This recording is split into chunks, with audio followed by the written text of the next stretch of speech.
Imagine being cut completely in half, plunging down a bottomless reactor shaft and refusing to die. Not because of advanced medical technology or a quick rescue, but out of pure, unadulterated hatred. When The Phantom Menace hit theaters in 1999, Darth Maul became an instant fan favorite. He had the stunning design, the double-bladed lightsaber, and the unmatched ferocity of a true Sith assassin. And then, Obi-Wan Kenobi sliced him in two, and he fell into a melting pit. At that point in time, the creator of Star Wars literally wrote him off. He was dead. But here's the catch. Darth Maul didn't stay dead. In fact, the love for this character was so intense that writers brought him back to life. Over and over again. From canon explanations involving pure dark side rage, to crazy alternate timelines involving cloning and holographic brains, Maul survived his own death no less than 7 different times. In this video, we are breaking down the complete insane history of how Darth Maul survived being cut in half, and every other time he cheated death. We'll uncover the ancient Sith secrets that kept his body together, the wild comic book resurrections you've never heard of, and why his survival actually struck fear into the heart of Emperor Palpatine himself. If you pay close attention, you'll see exactly how relentless determination can completely rewrite your fate. Let's start with the most famous survival. The exact moment Obi-Wan's blade severed Maul's upper half from his lower half, Maul's mind was flooded with a dark, potent connection to the Force.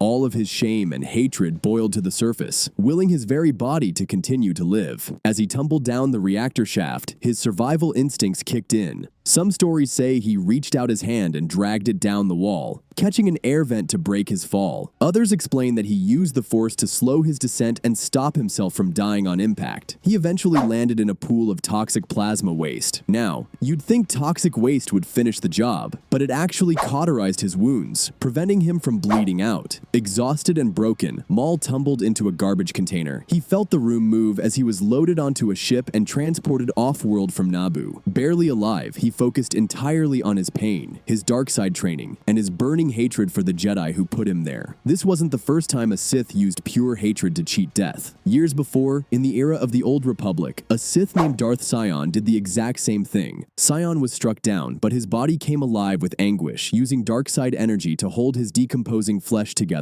Maul mirrored this ancient technique. He survived off his rage. Maul was eventually dumped on Lotho Minor, a junk planet that served as the galaxy's trash can. He was practically just a torso, but his willpower was unmatched. But here's the craziest part. Maul didn't just crawl around. He used the Force to gather junk metal and trash, building a crude, unstable set of spider-like legs for himself. He was literally holding these heavy metal pieces together with his mind. For over a decade straight, Maul used the Force to keep his mechanical legs attached and functional. If you look closely at the early animation concepts, pieces of scrap are constantly floating around his body. Just think about that level of focus. He used the discarded scraps around him to build a foundation to keep moving. Maul struck a deal with a local creature named Morley, who led prey to Maul in exchange for his leftovers. For 12 years, Maul fed on rodents in the dark, descending into deep psychosis and utterly losing his mind. His rage sustained his body, but it consumed his sanity. Eventually, his brother Savage Opress tracked him down, finding him reduced to a half-mad creature. Savage brought him back to their home planet of Dathomir, where Mother Talzin used her Dark Night Sister magic to heal his shattered mind and construct a new set of cybernetic legs. Maul was officially back, and he was deadlier than ever. You might be wondering, how did his old master react to this? When Anakin Skywalker reported to Chancellor Palpatine that Darth Maul was alive and killing Jedi, Palpatine was absolutely stunned. The news hit him so hard that he briefly slipped out of his carefully crafted Palpatine persona. His eyes widened and he spaced out for several seconds, completely unresponsive. Why?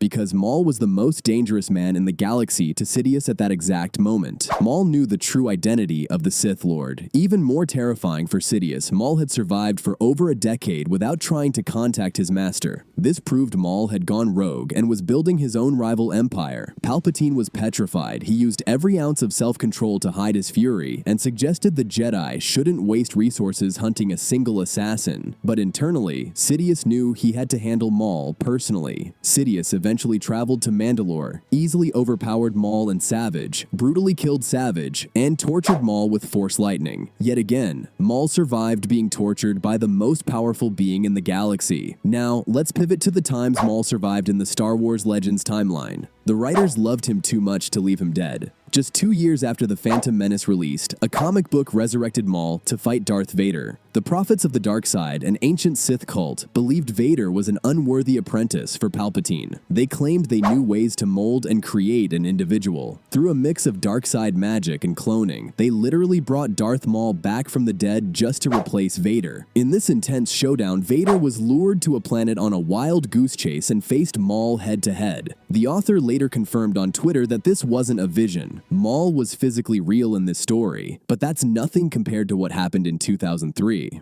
In a comic set after Return of the Jedi, Luke Skywalker visited Maul's original home planet of Iridonia. Suddenly, he was attacked by a tangible, hard-light hologram of Darth Maul. How is this possible?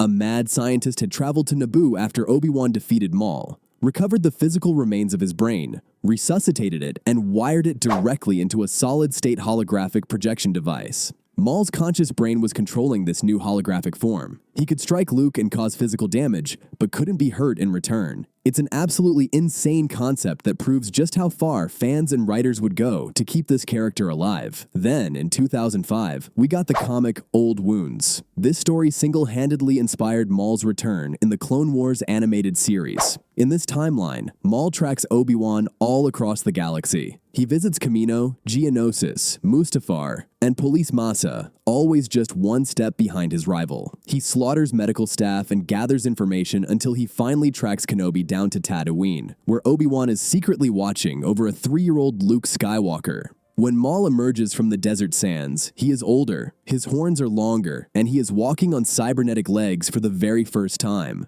This incredible comic was the literal blueprint for his iconic animated design. When asked how he survived his bisection, Maul simply stated that when he came to rest at the bottom of the pit, all he could see was Kenobi, and his intense hatred kept him alive. But wait, there's an even more obscure survival story hidden inside a video game. If you pre-ordered The Force Unleashed 2 from GameStop back in the day, you unlocked an exclusive, terrifying character known as Maul Killer. In this storyline, Darth Vader wanted to replicate his apprentice Starkiller's power without his emotional weaknesses. To do this, Vader infused Starkiller's cloning process with literal Darth Maul DNA. The result was a crude fusion of two incredibly powerful Force users. The Maul Killer clone inherited Maul's unstoppable determination and blistering hatred. Though the mental instability eventually destroyed the clone, he was so immensely powerful that he struck fear into the heart of Lord Vader himself. Back in canon, Maul's life was just a continuous sequence of near-death experiences. He simply refused to stay down. After building his Shadow Collective criminal empire and taking over Mandalore, Maul constantly faced lethal threats. In the comic Death Sentence, Maul was stabbed by a Jedi, wandered off into the desert, and nearly died. He survived. Another time, he was adrift aimlessly in the vacuum of space. He lost one of his mechanical legs and was rapidly running out of oxygen, facing certain death, but he was rescued at the last possible second by Pre Vizsla and the Mandalorian Death Watch. This alliance gave him the political and military strength to conquer Mandalore. He survived losing his mother, Talzin, who sacrificed herself to save him from General Grievous and Emperor Palpatine. Grievous drove both lightsabers into Talzin, and Maul could only watch in horror as he was dragged aboard a Mandalorian ship.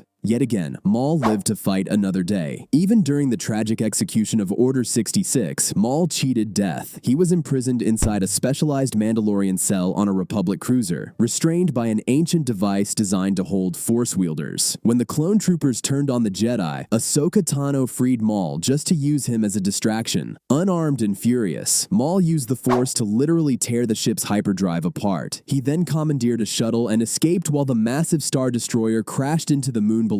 So what is the real secret behind Darth Maul's countless survivals? It isn't just Sith magic or advanced robotics. It's an absolute, unwavering refusal to give up. Maul was stripped of his legs, his sanity, his brother, and his empire. He was discarded by Emperor Palpatine the second he was no longer useful. Yet, he continually adapted. He took the scrap metal of Lotho Minor and built legs. He took the remnants of criminal syndicates and built Crimson Dawn. Eventually, Maul's journey led him to Malachor, where he survived alone in an ancient Sith temple, feeding off the dark side. He tricked Ezra Bridger into combining Jedi and Sith holocrons, seeking the ultimate knowledge. And what did he see in that blinding vision? Obi-Wan Kenobi was still alive. This led to Maul's final hunt on the desert sands of Tatooine. He lured Obi-Wan out of hiding, When they finally clashed beneath the twin suns, Maul tried to use the exact same lightsaber strike that had killed Qui-Gon Jinn decades earlier. But Obi-Wan had evolved. He anticipated the move, sliced through Maul's weapon, and delivered a fatal strike. As Maul lay dying in his greatest enemy's arms, the hatred finally melted away. He realized Obi-Wan was never the true enemy. Palpatine was the one who stole him from his mother's arms as a child, forged him into a weapon, and threw him away. With his final breath, Maul found peace in the knowledge that Luke Skywalker, the Chosen One, would ultimately defeat Sidious and avenge them both.